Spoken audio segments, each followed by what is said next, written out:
ART ini kemungkinannya masih bekerja dengan terdakwa dan masih mendapatkan gaji atau penghasilan yang mungkin daripada terdakwa. Sehingga kemungkinan untuk diarahkan memberikan keterangan dan di bawah tekanan itu ada. Ya, karena sehari-hariannya masih ada di rumah di sana walaupun tidak bertemu langsung dengan terdakwa. Nah, keadaan seperti ini akan menyulitkan bagi seorang saksi fakta yang melihat, mendengar, dan mengalami sendiri apabila mereka digiring untuk membuat suatu skenario lalu dimasukkan dalam pikiran mereka sehingga terbentuk mindset tersebut. Sehingga waktu mereka mau menyampaikan kesaksian, mereka terperangkap dengan mindset yang sudah ditanamkan dalam pikiran mereka. Sehingga kalau kita lihat, waktu mereka mau mengucapkan atau memberikan kesaksian atas pertanyaan, ada waktu delay untuk memikirkan kira-kira tepat tidak kalau saya mengucapkan ABC karena tidak sesuai dengan apa yang ada di mindset. Terus dicari lagi kalimat yang kira-kira cocok untuk disampaikan tetapi tidak bertentangan dengan mindset yang sudah ada di kepala tersebut. Hal ini saya kira bukan hal baru lagi yang dihadapi oleh jaksa ataupun hakim, karena hakim sudah terbiasa berhadapan dengan saksi-saksi yang berusaha diarahkan oleh contohnya ya, oleh pengacaranya atau oleh orang yang berkepentingan terhadap orang ini untuk mengatakan atau mengucapkan sesuatu yang kira-kira berbeda. Nah, hal yang paling kelihatan sekali terkait dengan ini adalah perbedaan antara apa yang di BAP dengan apa yang diterangkan dalam persidangan. Nah, bagaimana ini kalau terjadi ada dua hal yang berbeda? Memang di pasal 185 di KUHP mengatakan apa yang disampaikan di persidangan itulah keterangan yang benar. Tetapi hakim tidak serta-merta mengaminkan apa yang diucapkan di persidangan tersebut. Dia harus melihat latar belakang kenapa dia mengucapkan kesaksian tersebut. Lalu latar belakang kehidupannya sebagaimana? Apakah dia ada punya kaitan dengan orang lain yang punya kepentingan terhadap apa yang akan dia saksikan? Nah, jadi kalau keterangan tersebut dianggap oleh hakim tidak benar, yang benar adalah di BAP, tidak juga itu menjadi dasar hakim untuk mengambil keterangan itu sebagai keterangan yang benar. Sampai hakim memaksa atau memberikan tata cara pertanyaan yang kelihatannya seperti mengancam gitu ya, tetapi tidak, itu strategi dan diberikan peringatan sesuai dengan pasal 174 ayat 1, apabila orang yang tidak memberikan keterangan yang benar, dia akan dikenakan sanksi pidana dengan memberikan keterangan palsu di bawah sumpah sebagaimana dimaksud dalam pasal 242 yang memiliki sanksi 7 tahun penjara. Okay. Jadi dia itu, saya khawatir begini Mbak Barki, saya khawatir orang ini karena dasar pendidikannya rendah, dia nggak mengerti konsekuensi hukum yang dia hadapi, tapi dia hanya mengerti pokoknya kamu mengucapkan hal ini, saya backup dan kamu tidak akan diapa-apai. Nah, itu mungkin menjadi pegangannya di belakang. Jadi dia tidak menyadari seorang saksi yang memberikan keterangan di persidangan itu punya dampak pidana begitu kalau sampai dia berbohong dan bisa dibuktikan. Begitu. Berarti Bang Jamin ini bisa dengan kata lain menyatakan bahwa kedua saksi ini potensi besar sekali kalau mereka ada settingan sebelum masuk ke sidang. Bukan hanya saksi begini saja ya, saksi-saksi yang di persidangan kalau contohnya itu orang yang punya kedekatan dengan salah satu terdakwa atau orang lain yang punya kepentingan, biasanya mereka bertanya, kira-kira apa ya nanti yang saya akan memberikan kesaksian.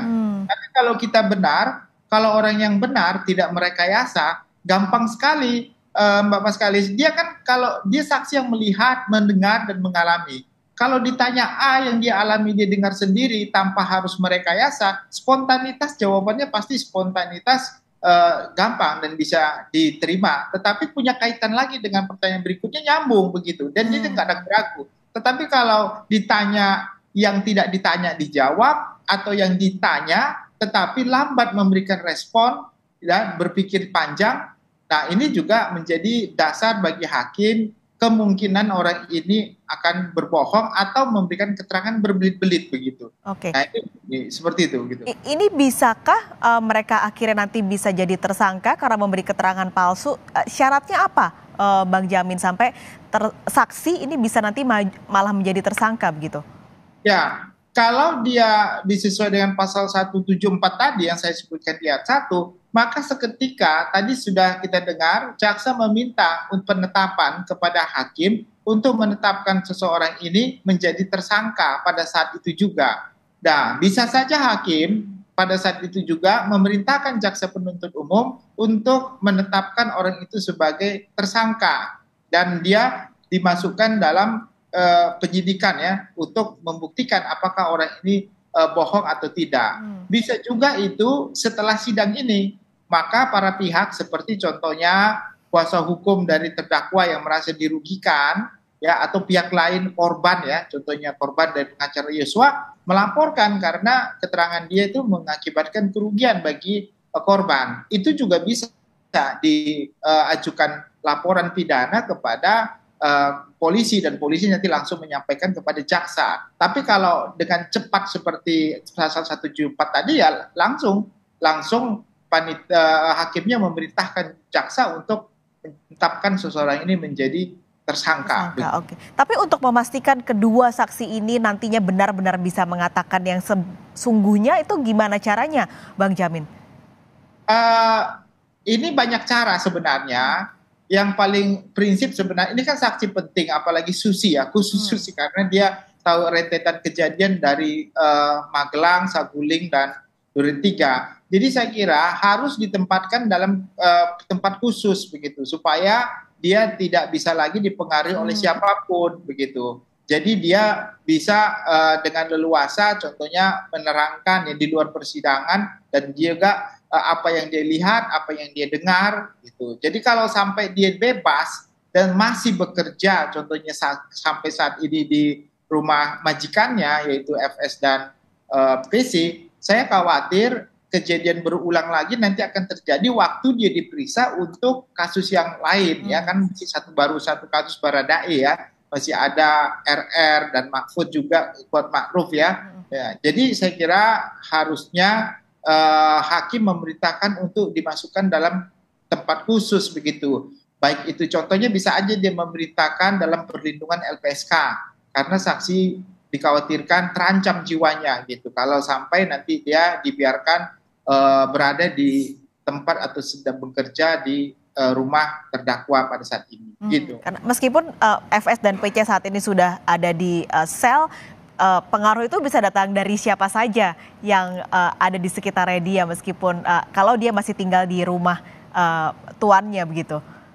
Iya, banyak sekali kan ada orang lain contohnya ya saya tidak menduga tapi bisa saja kuasa hukum contohnya mengarahkan kan bisa terjadi juga seperti itu begitu kan atau pihak lain yang berkepentingan. Pada umumnya Mbak kalau saksi-saksi yang menguntungkan kita contohnya terdakwa itu biasanya kuasa hukum memberikan arahan tapi arahan itu tentu bahaya kalau sampai arahan itu menyangkut berbohong karena apa? Kalau sampai diketahui pengacaranya memberikan keterangan yang supaya berbohong itu masuk penyertaan jadinya pengacaranya masuk pasal 55 menyuruh orang untuk melakukan suatu tindak pidana yaitu memberikan keterangan palsu di dalam persidangan. Jadi itu resiko juga bagi pengacara sampai pengacara memberikan keterangan mengarahkan orang itu untuk berbohong. Nah, itu nggak boleh dan bisa kena itu pengacaranya dengan pasal 55 begitu. Oke, tapi kalau misalnya Bang Jamin nanti kedua saksi ini tiba-tiba jadi tersangka karena memberikan keterangan palsu, ini nanti akan mempengaruhi jalannya persidangan nggak Bang Jamin? Ya ada ketentuan mengatakan, tapi tidak selalu diambil seperti itu, harus diputuskan terlebih dahulu apakah orang ini bersalah atau tidak bersalah untuk memberikan keterangan palsu. Kalau dia bersalah berarti kan dia tidak bisa lagi diminta keterangannya karena dia sudah nyata-nyata melakukan suatu perbuatan keterangan palsu. Tapi kalau tidak terbukti masih bisa. Jadi perkara ini bisa ditunda sampai putusan menyatakan orang ini telah melakukan tindakan berbohong. Karena kalau dia berbohong, maka semua fakta yang sudah disampaikan itu nilainya nol, nggak punya arti lagi, begitu kan? Jadi harus diperiksa terlebih dahulu, baru nanti perkara yang intinya dilanjutkan, begitu. Itu aturannya, begitu. Tapi bisa juga bersamaan, ya paralel juga bisa sebelum putusan akhir.